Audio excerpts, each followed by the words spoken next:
Nous abordons maintenant un vœu qui est déposé par le groupe ES pour la protection des libertés associatives, qui est présenté par Delphine Benassi.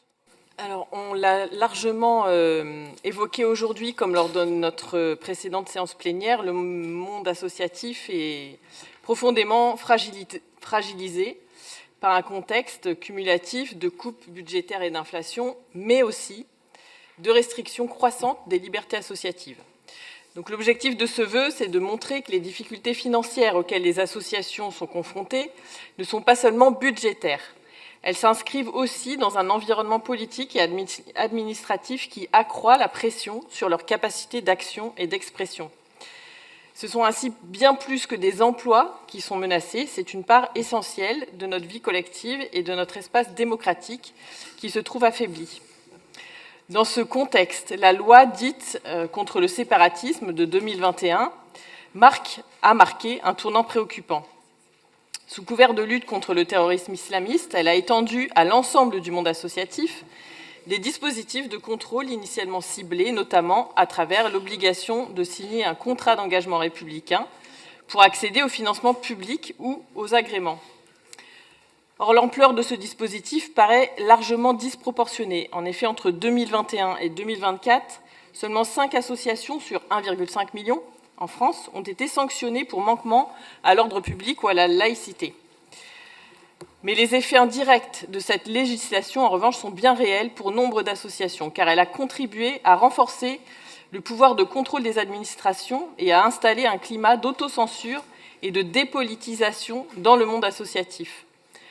Le flou qui est entretenu autour de la notion de neutralité, sans distinction claire entre religion et engagement politique, favorise des interprétations extensives et voire abusives. Il permet en effet à certaines collectivités ou préfectures, dans ce moment de grande tension budgétaire, de sanctionner financièrement ou matériellement des associations dès lors qu'elles participent au débat public ou mènent des actions de mobilisation citoyenne. Ces menaces de sanctions fragilisent leur liberté d'action et plus largement le fonctionnement de la vie démocratique par les potentiels contre-pouvoirs que ces collectifs représentent en matière de droits des femmes et de la famille, de solidarité envers les migrants, de lutte sur les enjeux climatiques ou encore de liberté de création ou de programmation. Des tribunaux ont d'ailleurs annulé des décisions administratives qui s'appuyaient sur le CER, concernant Alternativa à Poitiers, la compagnie Arlette Moreau en Nouvelle-Aquitaine, la maison régionale de l'ESS à Lille ou encore le planning familial à Chalon-sur-Saône, pour limiter des subventions ou restreindre l'action associative, notamment lorsque les faits reprochés ne constituaient pas une réelle atteinte à l'ordre public ou aux obligations légales. Une offensive administrative qui entrave ainsi l'exercice des libertés associatives, fragilise selon nous bien plus les principes républicains qu'elle ne les conforte, contrairement donc à l'exposé des motifs de la loi. Il est à noter que notre région est la dernière dans laquelle il n'a pas été recensé d'entrave à la liberté associative par l'Observatoire des libertés associatives et nous nous en réjouissons, mais ça ne veut pas dire pour autant que l'autocensure n'y a pas cours. C'est pourquoi, à travers ce vœu, nous proposons que notre conseil régional renouvelle, mais il l'a fait ce matin aussi à travers son budget, son soutien au monde associatif en tant que partenaire de terrain et composante indispensable de l'intérêt général, encourage les parlementaires à soutenir toute évolution législative en faveur des libertés associatives et de financement garanti pour le fonctionnement des associations, s'associe à de nombreux collectifs et têtes de réseaux associatifs pour demander l'abrogation du CER et, dans l'attente de cette abrogation, attire l'attention des représentants de l'État en région sur la nécessité de l'appliquer dans un cadre clair et régulé.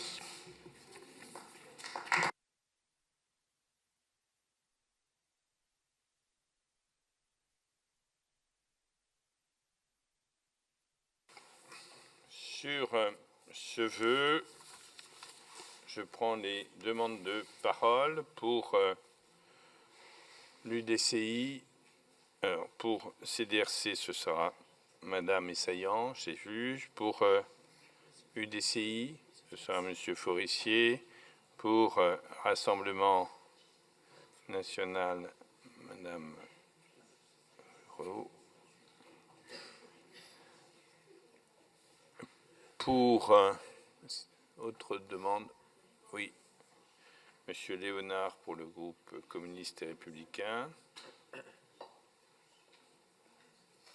Pour le groupe SRC, Madame Caillou-Robert.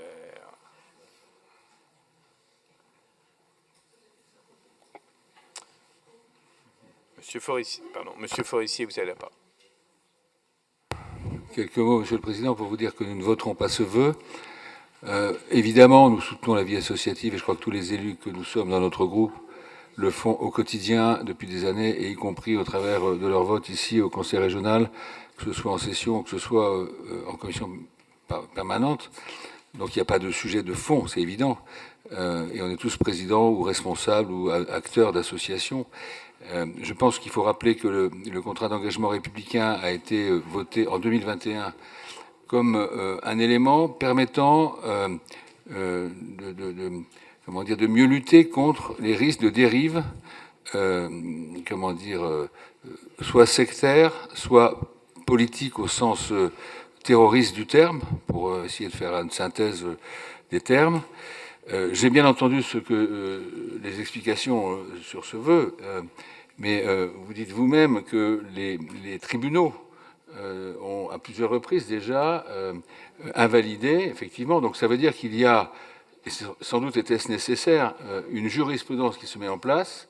Je vois bien d'ailleurs que, vous le dites aussi dans le vœu, il y a aussi un rôle important de la part de l'État et des préfets notamment pour avoir, comme je cite de mémoire, mais c'est un cadre clair et régulé. Donc il y a une jurisprudence et une pratique qui se met en place sur un contrat d'engagement qui à la fois est utile, mais dont je reconnais, comme vous, qu'il peut prêter à confusion si ça n'est pas clair et régulé. Donc ce travail est en cours. J'entends l'appel que vous faites au Parlement, mais à la limite, ça s'adresse à tous les groupes parlementaires.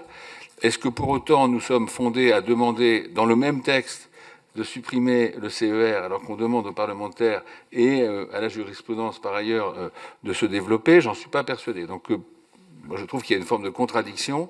Je préfère qu'on laisse les choses se construire. Il n'est pas inutile d'alerter, j'entends le message, mais je pense, et c'est la position du groupe UDCI, que ce n'est pas notre rôle non plus de demander à des parlementaires de supprimer une disposition législative. Les alerter, oui, mais pas supprimer le CER, qui était par ailleurs nécessaire et qui a rendu de grands services, notamment en matière de lutte contre le terrorisme. Mais je pense aussi à certaines écoles ou certaines associations qui ont pu connaître des dérives qui sont tout à fait dommageables, notamment pour la jeunesse. Merci, Monsieur Forissier. Pour le groupe CDRC, Madame Essayan. L'intervention de M. Forissier, dans le sens où effectivement nous pensons qu'une grande vigilance est nécessaire, mais qu'il est nécessaire aussi d'adapter actuellement la jurisprudence. Donc voilà, pour le moment nous ne prendrons pas part au vote, nous ne sommes pas d'accord avec tout, mais nous sommes d'accord sur le fait qu'il est intéressant de rester très vigilant et d'alerter. Voilà. Merci en tout cas. Merci Madame Essayan. Pour le groupe RN, Madame Flonnet. Président, personne ici ne conteste la liberté d'association, ni l'utilité d'ailleurs des petites associations qui font vivre nos communes. Mais ce vœu mélange tout et revient en réalité à demander un chèque en blanc pour toutes les structures, sans distinction ni contrôle. Dans un contexte de déficit, il est normal d'exiger transparence et neutralité pour les associations financées par l'argent public. Enfin, nous refusons de demander l'abrogation du contrat d'engagement républicain. Demander à une association subventionnée de respecter la laïcité et les principes de la République, c'est juste du bon sens. Pour ces raisons, nous ne voterons pas ce vœu. Merci Madame Flonnet. Pour le groupe communiste et républicain, Monsieur Léonard. Oui, bien. Donc, les 2 millions d'associations de notre pays, alors 16 millions de bénévoles et près d'1,8 million de salariés, sont une richesse majeure de notre société. Aujourd'hui, elles sont mises en danger par l'austérité imposée par le gouvernement. L'impact se traduit à plusieurs échelons, par les subventions directes de l'État, par la diminution des moyens des collectivités locales, amenant celles-ci, dans certains cas, à réduire également leurs subventions. Certaines collectivités en profitent d'ailleurs pour réaliser des coupes drastiques dans les budgets consacrés aux associations, bien au-delà des seules contraintes budgétaires.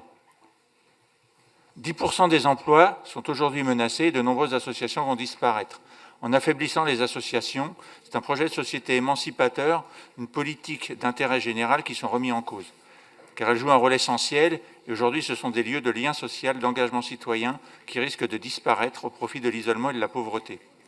À ces difficultés budgétaires mettant en jeu leur survie s'ajoutent des contraintes et des attaques de plus en plus nombreuses à la liberté d'association. C'est le cas pour les demandes de subventions, avec de plus en plus souvent la nécessité de répondre à des appels d'offres ou à des appels à projets transformant les associations en prestataires. C'est aussi le cas avec le contrat d'engagement républicain, conditionnant les financements au bon vouloir des préfets. Ce contrat d'engagement républicain est inutile, puisqu'il existe déjà des dispositifs législatifs auxquels les associations doivent se conformer, avec les lois contre le racisme et l'antisémitisme, pour la laïcité et pour les droits des femmes. Pour toutes ces raisons, notre groupe votera pour ce vœu.